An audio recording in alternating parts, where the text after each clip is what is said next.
What's good, YouTube? You know who it is. It's your boy Neon Diamond 101 back again talking about Degrassi Next Class Season 3, my final thoughts and review. So, I have to say, out of all three seasons done, every season has been great in their own special way, but this season in particular, while it was very dark at times, hands down the best season so far. Season 3 of Next Class, really great. Favorite so far, and I believe it just really captured so many topics, so many characters, and in only 10 episodes, and I'll get back to that later.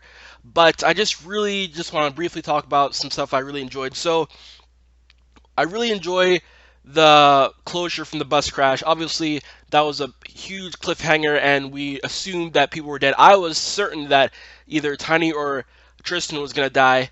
I was kind of correct in that one of those two big characters was in critical condition, and so but thankfully no one died. I didn't want anyone to die, but as a person on YouTube who just reviews shows like a normal guy, I thought this is gonna be like Walking Dead. Well, not really Walking Dead. I mean, there's no bats and zombies, but the whole cliffhanger, who gets Lucille, and then next season we find out in the first episode. So I thought in this episode, in the premiere of season 3, we're gonna find out, oh, Tristan is gonna die or Tiny's gonna die.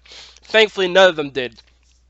Although Tristan was out for a while, and I never really saw that coming because that really changed Miles. And as we know in the finale, if you haven't watched, by the way, you should probably not watch this video. But if you can hear my voice, then you obviously consent to being spoiled. Anyway, so obviously Miles at the finale said, if things had been different, that could be me in there. And he was referring to Maya, who attempted suicide. And so I really enjoy that they really showed the closure of the bus crash. Everyone else was pretty much fine except for Tristan. And then we all thought it was done. But slowly but surely we find out that Maya is changing. And it's weird because I was looking back at like past, Degrassi videos, like bloopers and stuff, and like just like Maya, like with her glasses and just like so innocent, and just like her music, like it felt like season 3 she was a different person. But it was good because it was like very eye opening. Like, yeah, she still had her music, but she wasn't passionate about it. She was looking for another thing, and that was the pictures she was taking. I guess it's called tragedy porn, where she was like taking pictures and like pretending she was dead, and that she found that peaceful, and then obviously find out that her being at peace is her death, and that's what she wants. And so I just really enjoyed how that crash, even though they made it seem like, oh, Tristan, he's in a coma.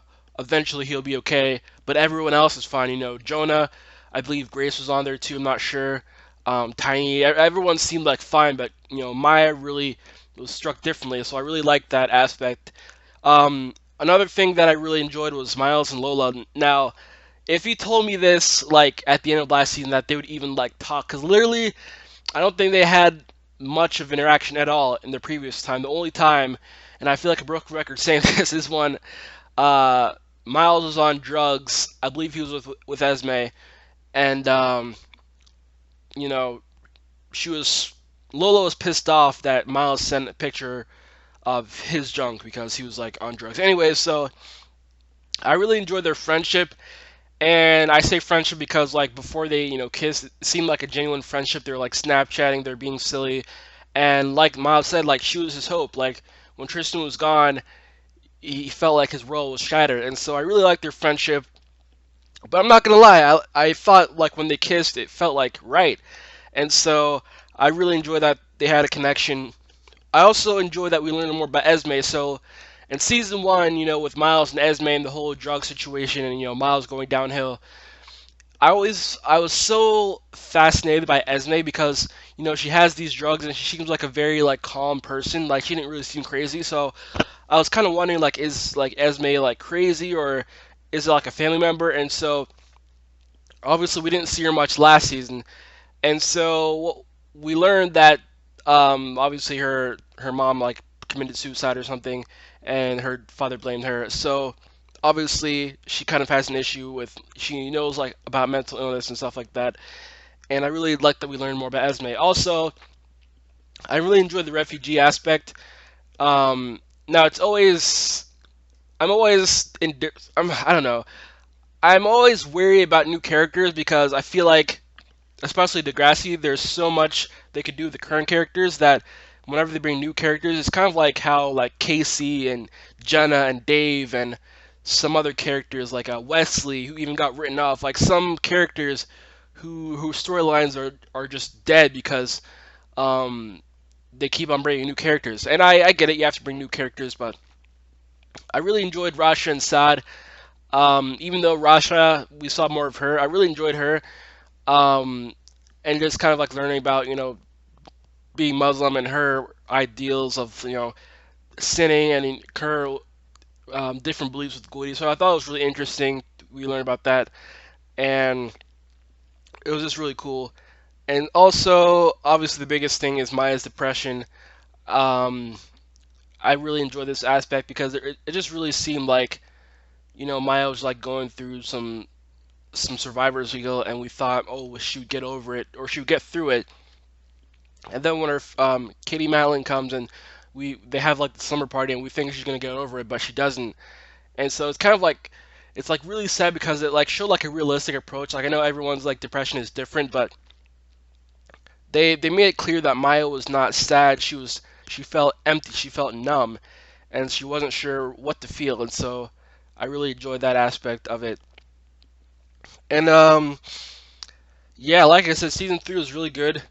The only thing I'd say, and this is like an overall thing, is that I wish the seasons were longer for Degrassi. I know they've already shot. They said they renewed 20 episodes for season three and season four, so I'm pretty sure that season four is going to be 10 episodes. But I hope like after that they extend it to like 20 episodes because the current format is great. It's like what 22, 23-minute episodes with three storylines in each episode. At least 15 or 20 episodes would be pretty great. 10 is not enough, but I get it. There's a whole bunch of stuff that goes behind the scenes about how many orders that episodes that Netflix orders. So, but yeah, I wish the episodes were there were more episodes. I don't. I believe I said in the past that they should make it 40-minute episodes, 40-minute 42-minute episodes, and 10 each season. But I think the current format is fine. Like the short episodes are fine, but I wish there were like at least 15 to 20 episodes, at least 5 or 10 more episodes per season. But yeah, that's all I say because I noticed that there's a pattern.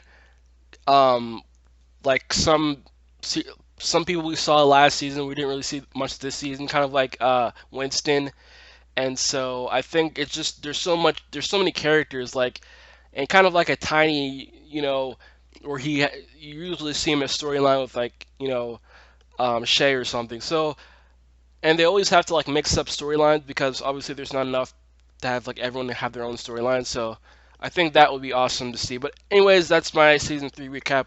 What did you guys think? Thank you all so much for watching. Peace.